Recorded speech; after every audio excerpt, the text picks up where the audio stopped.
सकते। सभी श्रोताओं अपने सामान की स्वयं सुरक्षा करें।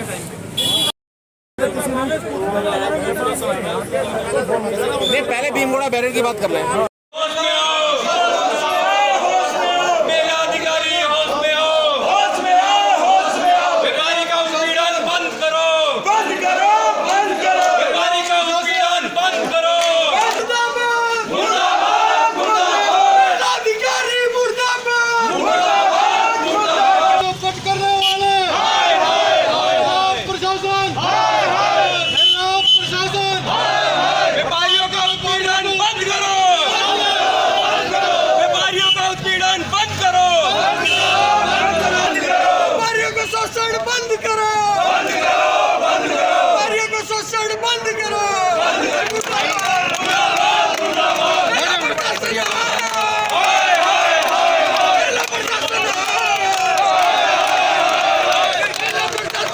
आइए चलते जानेंगे। आज यहाँ पर भिंगोड़ा बैरियल पर पहुँचे हैं। वैसे तो कई खबरें ली गई हैं, आज एसपीओ से भी मुखातिब हो जाते हैं। कई आरोप प्रत्यारोपों का दौर भी रहा, एसपीओ में भी उंगलियाँ उठी।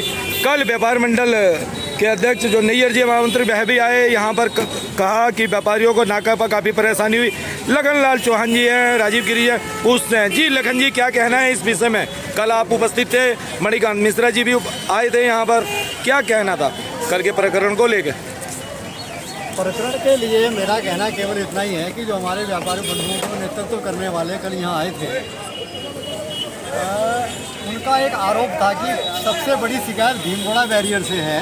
जो मैंने सुना तभी मैं आगे बढ़ा था, तो हमें कोई बड़ा कष्ट हुआ कि भीमगोड़ा बैरियर पे कोई शिकायत ही नहीं आई, तो ये शिकायत किस प्रकार की लेके आए हैं। और फिर जब शुरुआत हुई तो उनको एक शब्द और आया कि पहले भीमगोड़ा बैरियर से ही कर लें, फिर आगे देखेंगे।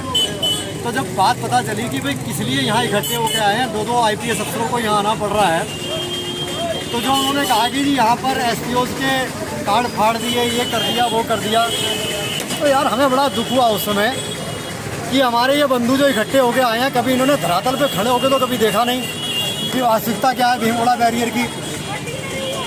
हम लोग 4 बजे से 8 बजे तक ड्यूटी हम लोग देते हैं, 1 बजे से लेके 4 बजे तक ये लोग ड्यूटी देते हैं, इनके साथ 5-6 लोग रहते हैं। ऐसी कोई घटना ही नहीं घटी, फाड़ना तो दूर, किसी ने किसी का कार्ड लेने का प्रयास भी नहीं किया। और सबसे बड़ी बात तो कि पुलिस ने भी उस समय जो हमारी पुलिस की व्यवस्था थी, उन्होंने किसी को रोका ही नहीं, हमारे तक नौबत ही नहीं आने दी कि हम किसी को। तो व्यापार लखन जी, व्यापार मंडल की तरफ से कोई भी नहीं खड़ा हुआ है यहाँ पर? जी नहीं, मुझे बता दें, आप भी देख रहे हैं कोई व्यापारी आपको जो बना हुआ है, क्या वो दिखाई दिया आपको यहाँ? आप ही बताएं।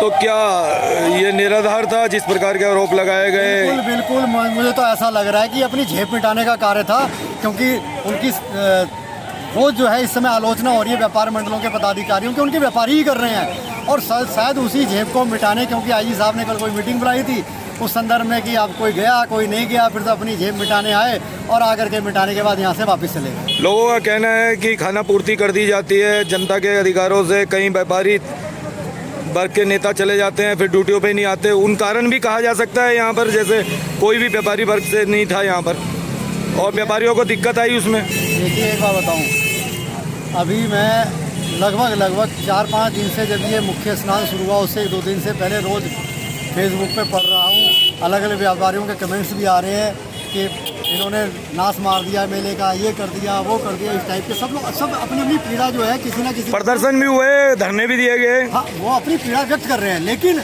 मेरा एक मानना है कि ये जितनी अव्यवस्थाएँ होती हैं उन सबके प्रधान दोषी ये लोग हैं जो जाके अधिकारियों से मीटिंग करते हैं, चाहे उसमें धर्मशाला संगठन के लोग, समिति, चाहे उसमें व्यापार मंडल के लोग। ये क्या करते हैं, ये चंद लोग जाके अधिकारियों से अपनी बात करके आते हैं, जी हम हाँ बिल्कुल ये संदेश दे देंगे। हकीकत तो ये है कि ना तो धर्मशाला वाला कोई मीटिंग बुला करके किसी को कहता कि भाई शासन की तरफ से ये नियम बनाए गए हैं। मैं आपको जानकारी दे दूँ, इस भीमगोड़ा बैरियर पर हम लगातार देखते हैं कि यात्री आता है और वो परेशान होता है। परेशान क्यों होता है? क्योंकि उसे जानकारी नहीं है कि मुझे कहाँ से जाना और कहाँ से आना है। उसका कारण मुख्य रूप से ये उनके संगठन के लोग हैं, धर्मशालाओं के जो पदाधिकारी बन के अधिकारियों से बैठक करते हैं और जो दिशा निर्देश वहाँ से दिए जाते हैं, जो वहाँ सिस्टम तय होता है, उसको ये आम धर्मशाला वाले तक पहुँचाते नहीं हैं और आम धर्मशाला वाले अपने यात्रियों को बताते नहीं हैं। क्योंकि अगर ये सारी बातें यात्रियों तक पहुँच जाएँ तो यात्री भी परेशान ना हो।